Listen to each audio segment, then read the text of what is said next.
delve into the fascinating area of robust statistics.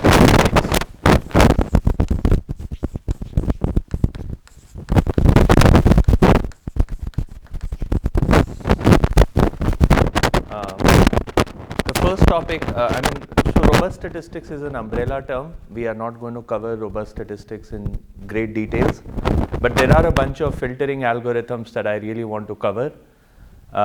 And so that's why we are talking about robust statistics in the subsequent classes. Today, the first topic that I want to cover is from a book.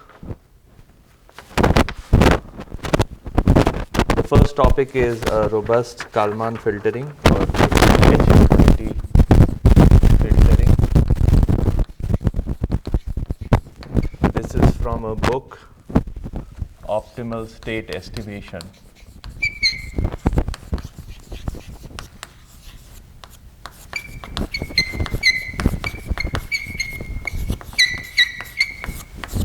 So a 2006 book from Dan Simon.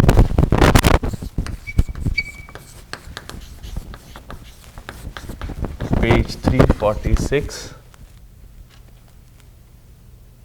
347 and 353.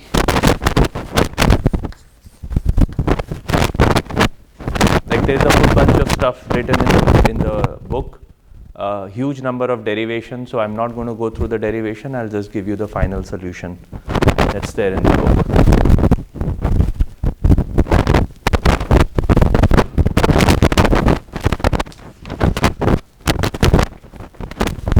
So what is the setting? I have my state xt plus 1 equals to axt plus wt. So I'm removing the control from here, but if you have a control term, you can just include that as part of xt, and then your yt is cxt plus vt.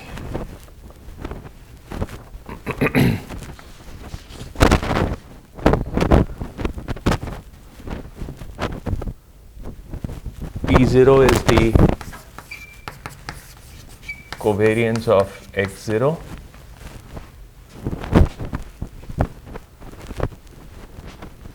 And then we have the usual sigma w and sigma v.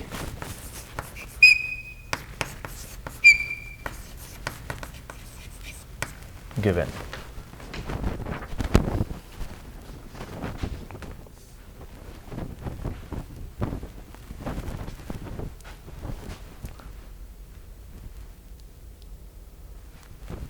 This is also given.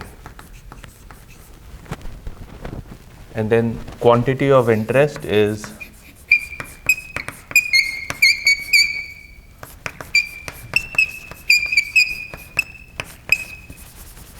Zt is equal to dxt.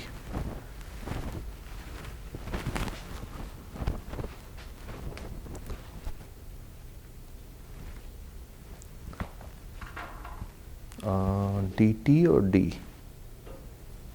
Let me take it dt of xt. Okay, so I want to get into the motivation. What's the problem with Kalman filter? Why would you not want to use Kalman filter? Any idea? It can only be used in Gaussian. Very good. So you want so in that case your noise has to be Gaussian. What else? What is the other reason why you don't want to use Kalman filter? Linear system? No, this one is also linear system. And there are versions of Kalman filtering for non-linear systems as well. We just didn't cover it in the class because that requires more machinery. Anything that you find unsettling about Kalman filter, you are under a cyber attack and I ask you to use Kalman filter to filter out the noise. Why would you not want to use Kalman filter?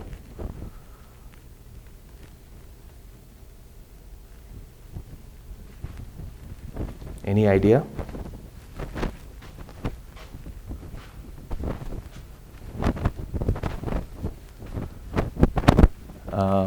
So one of the drawbacks of Kalman filter is that you assume that you know exactly what the noise statistics is going to be. And one of the major issues with noise statistics, like even if things are Gaussian, one of the major assumption with Kalman filter is that your mean of the noise is equal to 0. Now, of course, there are versions of Kalman filter with mean non-zero, but overall, you need to know what the mean of the noises are. So WT and VT, you need to know what the mean of WT and VT is. And what happens when you are under attack is that those means might change. Okay, so you may still have similar noise, but the mean has changed, or sometimes the distribution of WT or VT itself might move. So the question then is, what is a good filtering algorithm in that particular situation when we don't quite know what the noise statistics of WT and VT is going to be?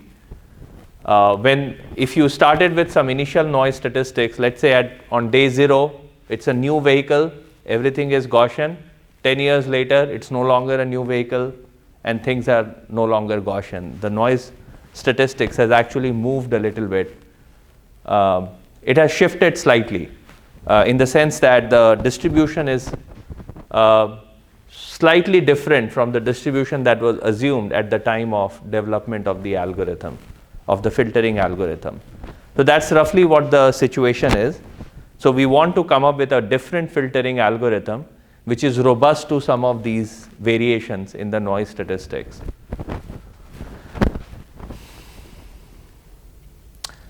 Now, if we assume that the adversary or the nature can use any WT and VT, then of course it creates a problem for us, because then we can't really do any filtering in that particular situation, because all we are observing is YT. All we are observing is YT, and what we are interested in knowing is the value of ZT. So I want ZT to be as close to the true ZT. Like this is the quantity I really care about. Of course, there is a state, but I don't care about the entire state information. What I care about is this particular quantity of interest, and I want to make sure that I'm tracking ZT very closely. So for instance, your state could be position and velocity, but I don't care about tracking velocity. I care about tracking position. That's the quantity of interest. Okay. So in that case, how do you track only the position? You don't care if you don't care about the velocity. So this is the quantity that I want to track closely, and this is the setting. And even though I have a sigma W, sigma V, and P0, which is the covariance of X0, so all of this is given to me. I know that when I'm actually implementing the system and the system is actually in operation, the distribution, the noise statistics might move slightly, and so it may no longer be of the same type, of the same noise statistics. So that's the idea. So here is one way to think about it. I want to optimize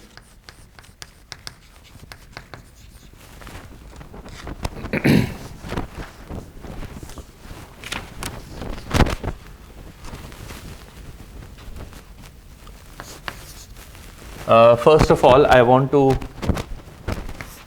define a norm on a vector.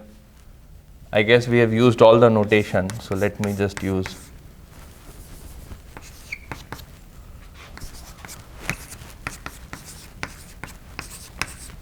so S is a positive definite matrix, and when I write norm of Z S square, it means that I'm taking Z transpose S Z. S is a positive definite, so this is definitely a positive definite number, and it's a valid norm. When you're using the regular 2 norm, this matrix S is actually an identity matrix. So I want to optimize T equals 0 to capital T, ZT minus Z hat T square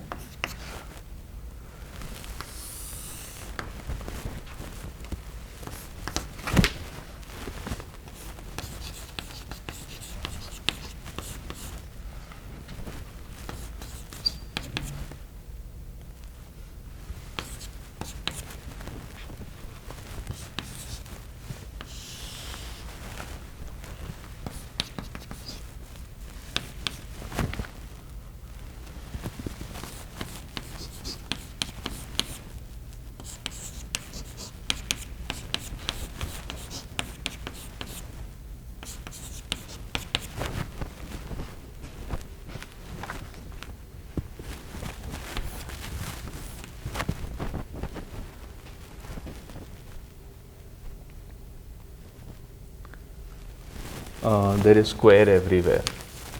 Yeah.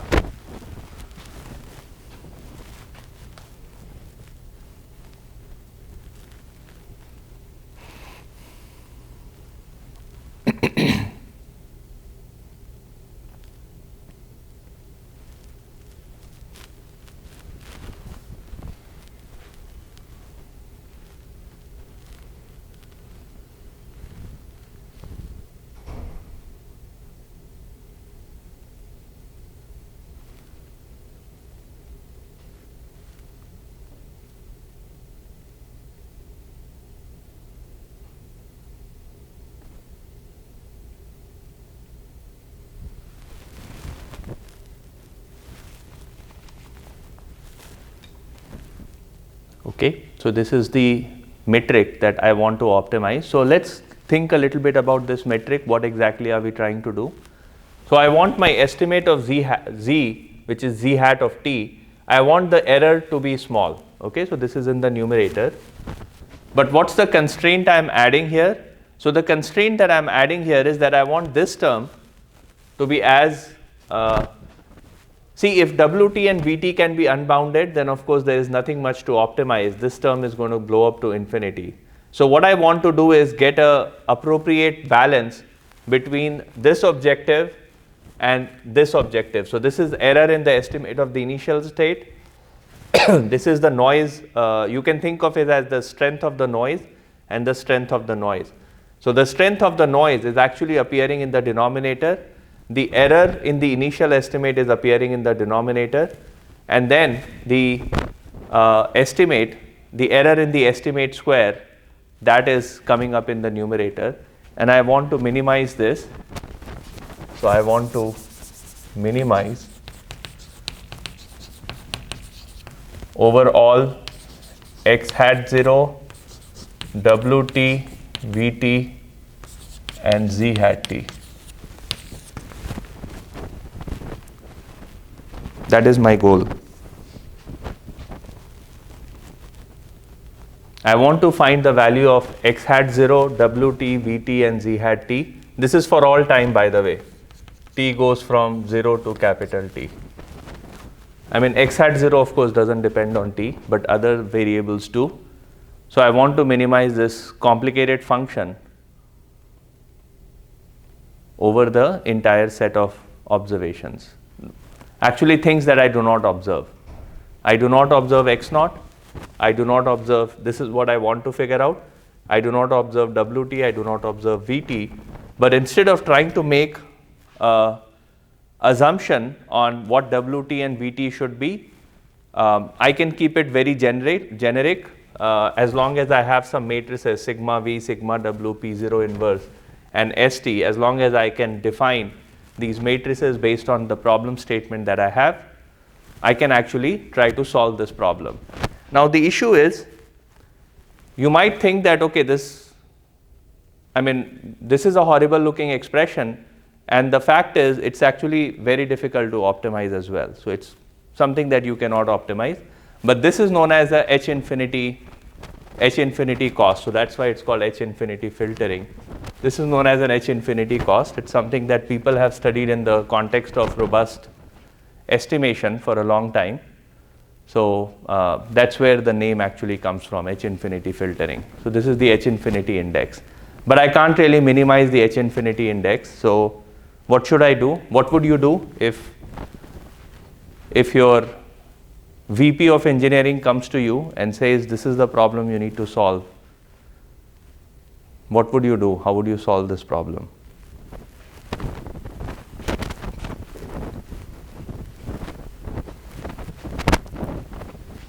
Any idea? I'm giving you a ratio of two functions and I want you to minimize the ratio. How would you minimize the ratio? Well, it turns out that this problem is difficult, so here is what I'm going to do. I'm going to say that I want to find, I'm going to find all the unknowns, which is x hat 0, Wt, Vt, and Zt. I'll try to find it such that this whole ratio is less than 1 over theta. where theta is again some parameter that you can pick.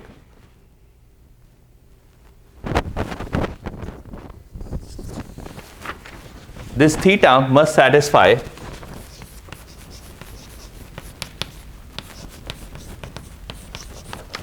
the following condition. I want Pt inverse minus theta dt transpose st dt plus C transpose sigma V inverse C is a positive definite matrix.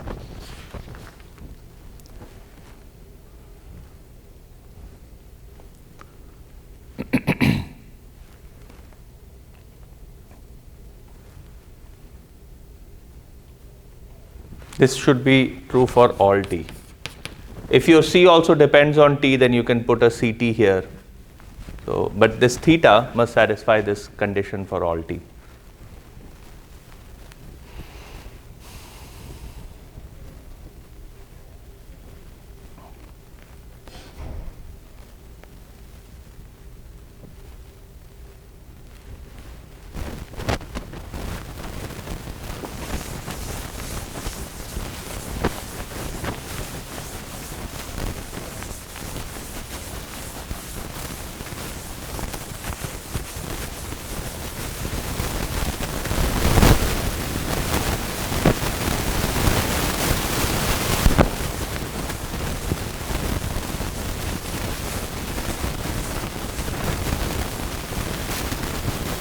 Okay. So the VP of engineering has come to you to solve this problem. You say that, look, this problem seems very difficult. I cannot solve it. In fact, nobody in the world can solve it. So what I'm going to do is instead find a set of values x hat 0, zt, wt, vt such that this ratio is less than 1 over theta, where theta satisfies this particular expression. Now the problem becomes comparatively simpler. And how do I make it simple? I'm going to take this denominator and I'm going to move it to the other side, on this side. And then what I'm going to do is take this whole thing, move it on this side. And then what I'm going to get is a function j, which is a function of x hat 0, wt, vt, and z hat t, and this is all t goes from 1 to capital T. This is given by summation t equals 0 to t zt minus z hat t st minus 1 over theta of this whole thing.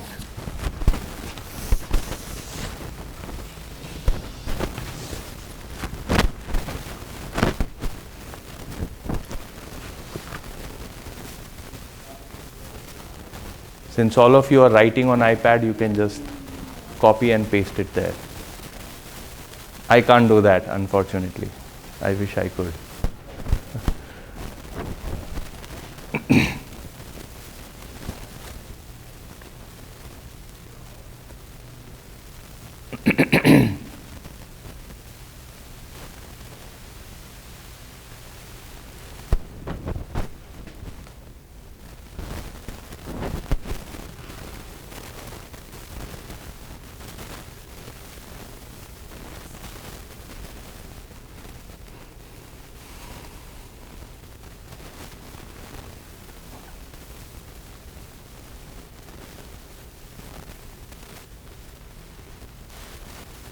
Perfect.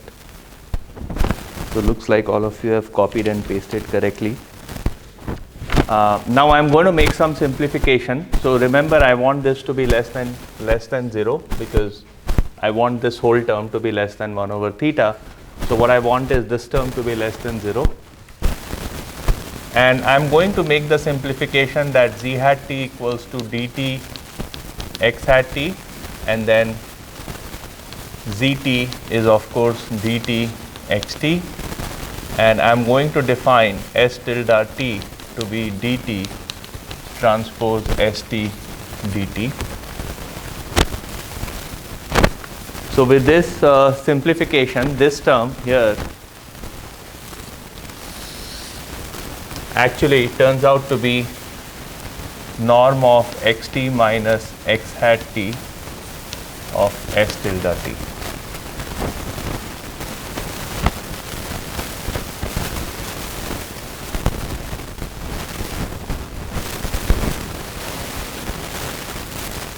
And remember that this thing here is also s tilde t now.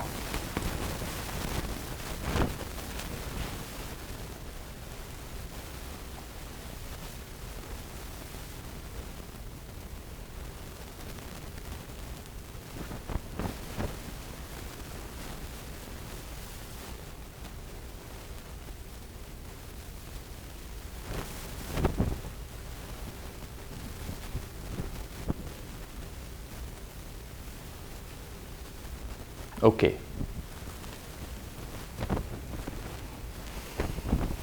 So I have this another horrible looking expression, and I need to find these values such that this whole thing is less than 0. How do I do that? There is a minor change here. So instead of z hat t, I am now looking at x hat t. The objective function j is now a function of, let me write it here, j is a function of x hat 0, wt, vt, zt. Oh, t goes from 0, right? Okay, so t goes from 0 to capital T. Sorry, make a correction here. T goes from 0 to capital T. Did I use? Oh yeah, everything else is correct.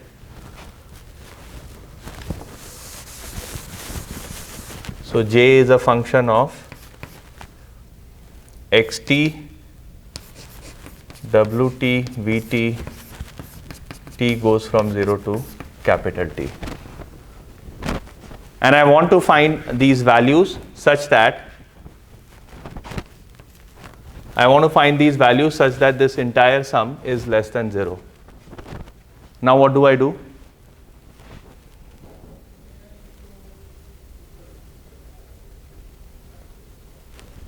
How can I find? Okay, so we started with a horrible problem. We did some transformation and we thought that it was an easy problem. By the way, this is square here. Make sure that everywhere we have square. Okay, everywhere we have square. So there should be a square here and this t should be starting from 0. Okay, so we came up with this horrible looking expression. This needs to be less than 0 by an appropriate choice of x hat 0, wt, vt, z hat t. And then I substituted zt and z hat t with respect to xt and zt, and I get this expression, and I have written it down here. Now the question is, how do I solve this problem? Oh, there is another simplification, not simplification but substitution. So Vt, what is Vt? Vt is Yt minus Cxt. So I'm going to substitute, instead of Vt, I'm going to substitute Yt minus Cxt. This substitution will also happen.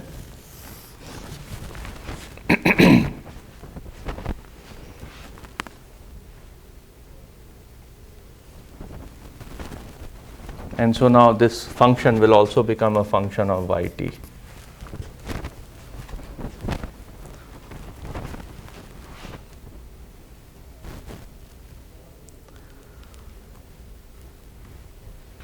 So remember, the only thing we care about is this estimation error. So what I'm going to do is I will minimize this whole thing with respect to x hat t, and I'm going to maximize it with respect to everything else. Wt,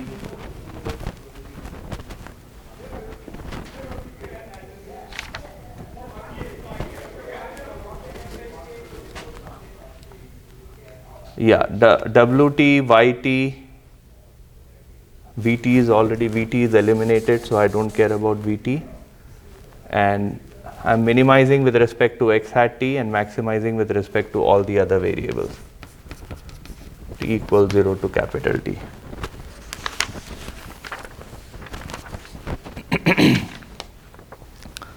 Although if I remember correctly, yt is already observed, so I don't know why we are taking maximization with respect to yt.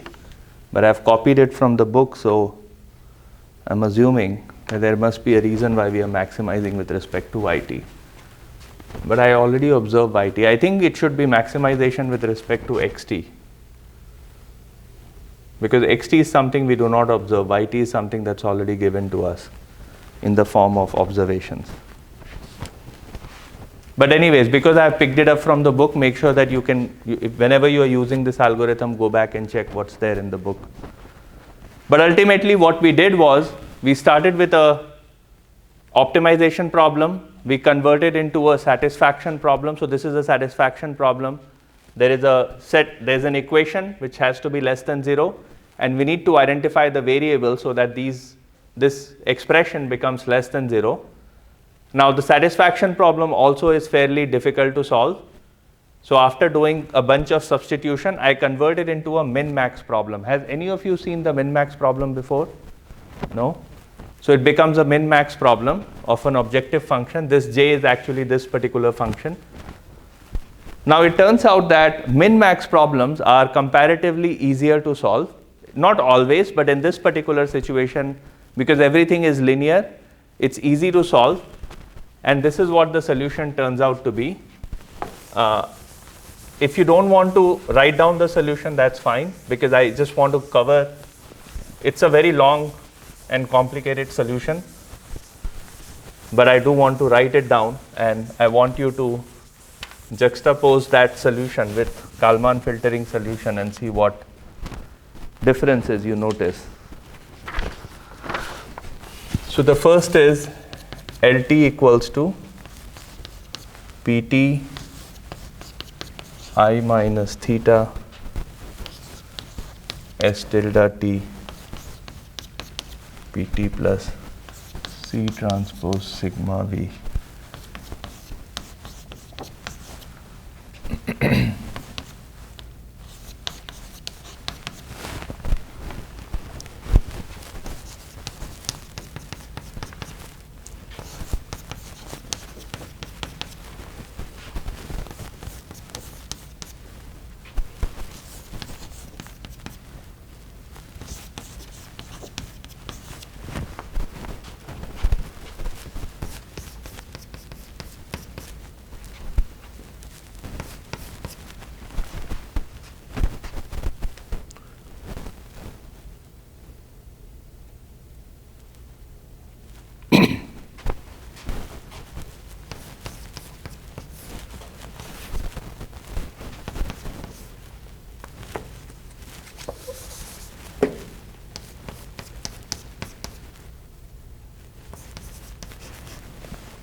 Okay, so you can see, if you go back to your previous discussion on the Kalman filtering part, what you will notice is that there is quite a bit of difference in the way the gain matrices are computed.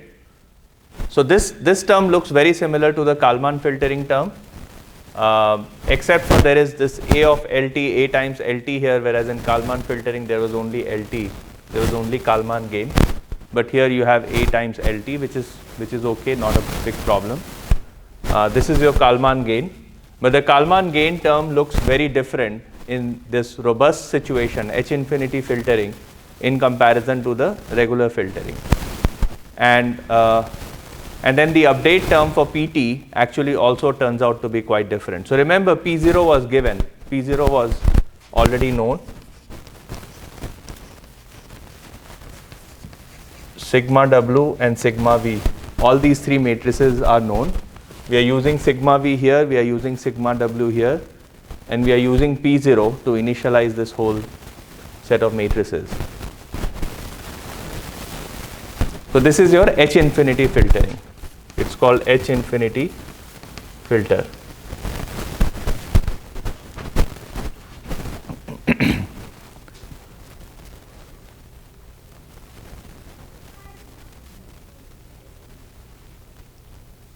The person who designed this H infinity filter in his PhD thesis, I actually studied control under him in my undergrad.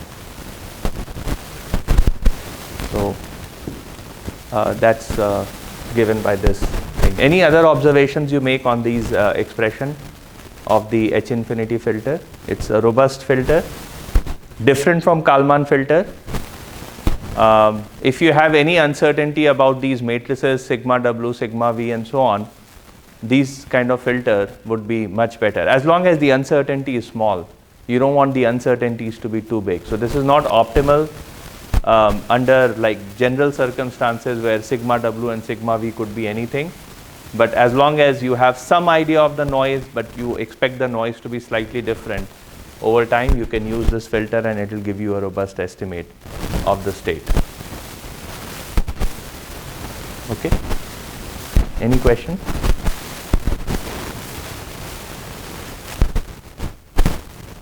Okay.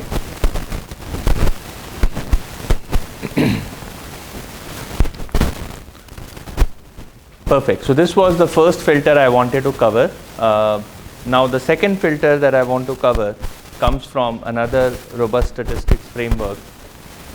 So I want to erase this side of the board.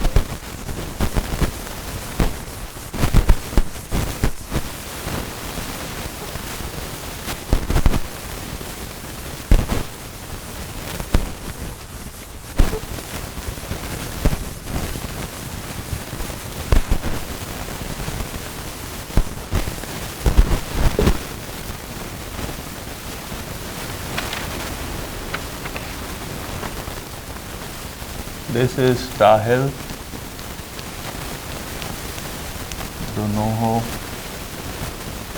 robust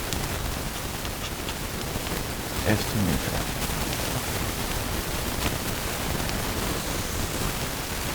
This is from, let's say, 1992-ish. So this filter was designed in 1992-ish, or estimator. The setting is quite different, but in the next class we will need the setting, so that's why I'm covering it in today's class.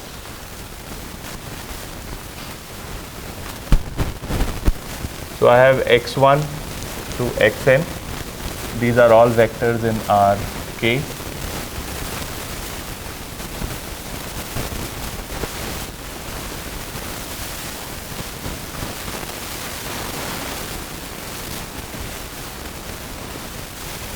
I want to come up with an estimate.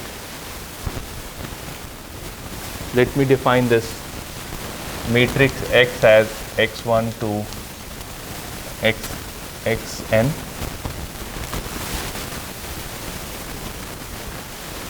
And I want to come up with a robust estimate x hat.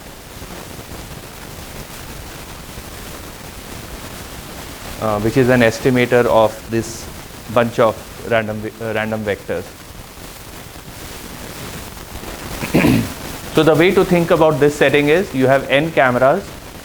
You have n cameras and you're getting x1, x2, x3, x4 all the way up to xn.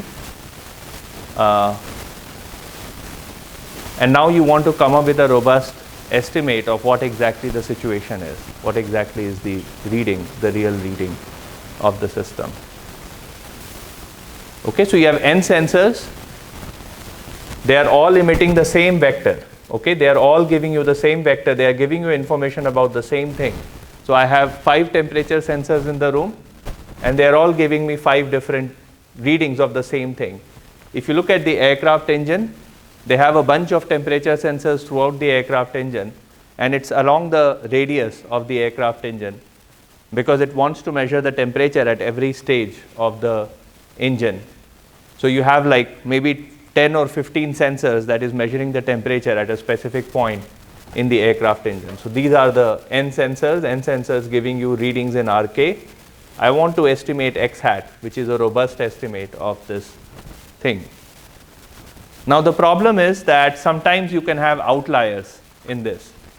So one of the sensor has failed and it's giving a reading of 10,000 degrees Fahrenheit, whereas other sensors are saying 1,000 degrees Fahrenheit, okay, in an aircraft engine setting. So what's the correct temperature? Right? So this is the question that I had posed to you a few days back, that you have sensors, same set of sensors, same environment, but they are all giving you different readings. Which one will you trust and which one will you not trust? That's the question. So based on the trust score, you want to come up with a robust estimate of X. So here is how the trust score is computed. I'm going to define this function.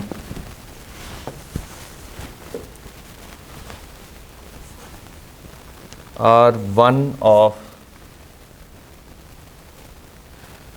what is y? Okay, the notation might be different. Y A X A transpose Y minus mu A transpose X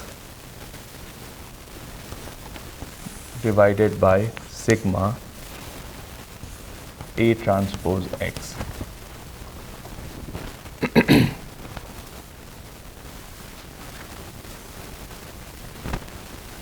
So this is like a mean function and this is like a variation function. Let me give you a very specific mean and variation function because we are not using the usual mean and the usual variation. You can use, of course, usual mean and usual variation, but I'm going to use something else. I'm going to define mu of A transpose X as median A transpose X1 A transpose Xn.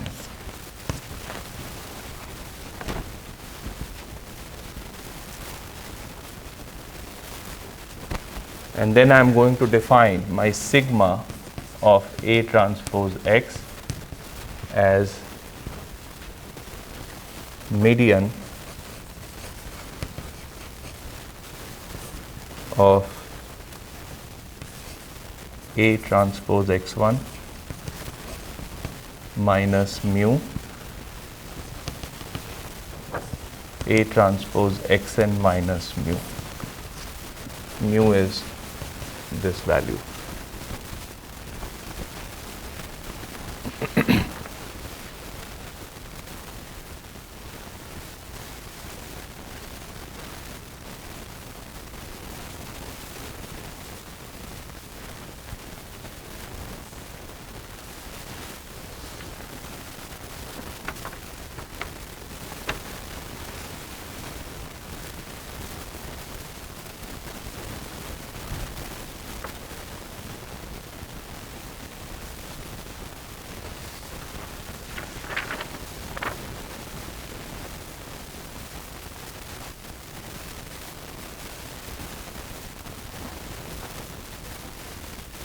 Okay. I'm going to define another function W, which is a weight function.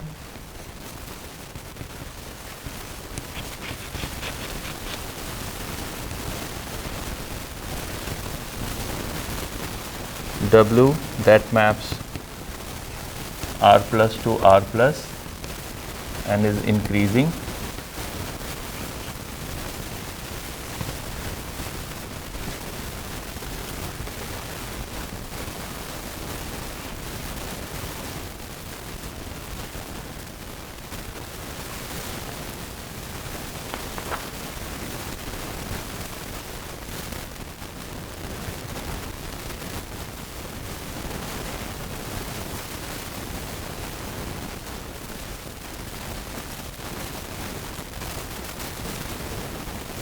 and I need to write some more stuff, but where do I write it? I'm going to erase this side, okay? After you have noted it down. Okay.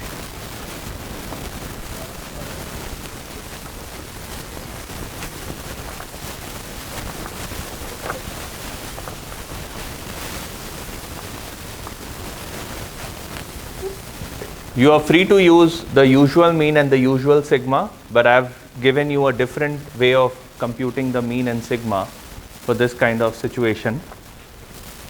And I'm going to define my R of y comma x as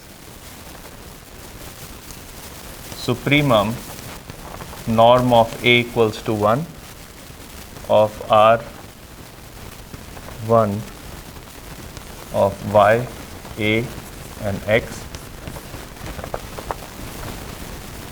So you pick a mean function and a sigma function, so you write these two functions, you compute this R1, you take the supremum over the entire sphere, the surface of the sphere or surface of the unit ball. So A is just a variable and you are maximizing this term over all A, and then you define your weight Wi to be W of R of xi comma capital X.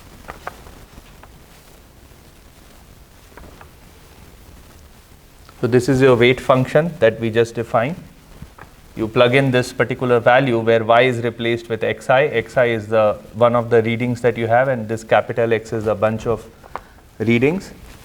And then your estimator x hat is summation Wi xi over summation Wi.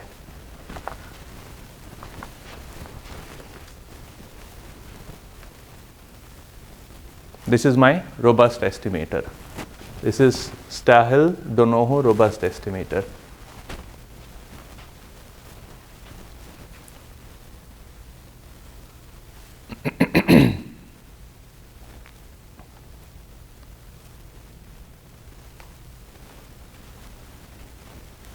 So what I want you to think about, what happens if all the x values are the same? What happens in this case? I mean, I'm saying same, but make sure that it's slightly different from each other. There is very small differences between x1, x2, x3 all the way up to xn. What is the value of mu of A transpose x? It's probably close to one of these x's. Then A transpose y minus this A transpose one of these x's would be very small. So this number is very small. Similarly, this number would be very small. So this R1 will be almost equal to 1. You take the supremum over all A, this term is going to be almost equal to 1. So all the weights are going to be equal. Consequently, you are just taking the regular mean, okay? Because each of these Wi will be the same value. So if all the x's are close to each other, these values are going to be close to each other. As a result of which, this is the usual mean, okay? Now what happens if one of the xn is very large? Okay, so you make sure, let's assume that this particular xn has a very large value. The sensor has gone haywire, the readings are completely random. Then what happens? This mu is, remember this is a median, right? So these are medians.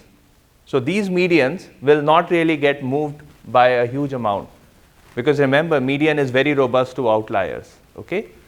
So this is a median, this is a median, they will be robust to the outliers. So even if one of the xn has a very large value, these things do not change. This R value will have very small value for the xn, which is very different, right? So if xn is very large, this value is going to become very small. Because this value is going to become very small, the weight corresponding to xn will become very small, and therefore xn will not participate in this averaging process, because Wn will be close to 0. So that's roughly what is happening in this particular situation, wherein this is the trust. Remember, I was talking about how do you figure out what is the trust score for a specific sensor. So you have bunch of sensors, all of them giving you completely different reading. How do you know which one to trust and which ones to not trust? Well, this algorithm tells you that this is the way, this is the right trust score for this particular sensor I, whatever output sensor I is giving. Now, this is not a filtering method, so there is no dynamics involved. This is all a bunch of reading that has already been given to you. So it is basically all the reading that you have received at this point of time, and you aggregate it in order to get the value of x hat.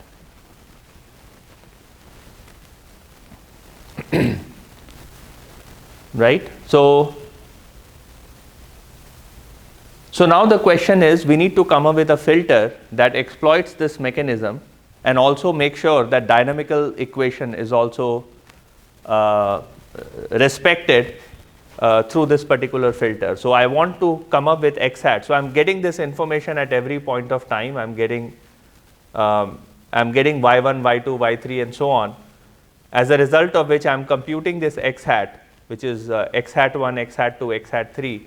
But how do I know if x hat 1, x hat 2, x hat 3 are going to respect the dynamics? So when I constructed this x hat t here, which is a robust H infinity filter, I know that x hat t plus 1 kind of sort of looks like what A of x hat t looks like, and plus some innovation term that gets added to this particular thing. So the dynamics is kind of respected here, but this one may or may not respect the dynamics. So in the next class, we'll start from here and we'll come up with a filtering mechanism which respects the dynamics that comes out of this particular filter. But the way they respect the dynamics is they do a batch processing. So this filter, every time you get a new yt, you can come up with this filter and you can compute x hat t plus 1, right? But when you are doing batch filtering, what you have is a bunch of data points from the last 15 seconds, 20 seconds, 30 seconds, and you will do the filtering, the robust filtering, in a way that you maintain the dynamical system's behavior, and at the same time you get the entire trajectory for the last 15 seconds together. So that's known as a batch filtering. It's not like filtering where you do things every second. It's a filtering where you take a bunch of a sequence of data, and then you put it through the filter and you get a sequence of data which is the filtered information, and we will build on top of this particular estimator in the next class. So that's all I have for today. Questions? Yes. This is for a specific time. So this is not time index. This is just you have n sensors and n sensors are giving you n readings. Okay. So that's what this one is. Any other question? Okay. Perfect. So I'll see you on Monday. Have a great weekend.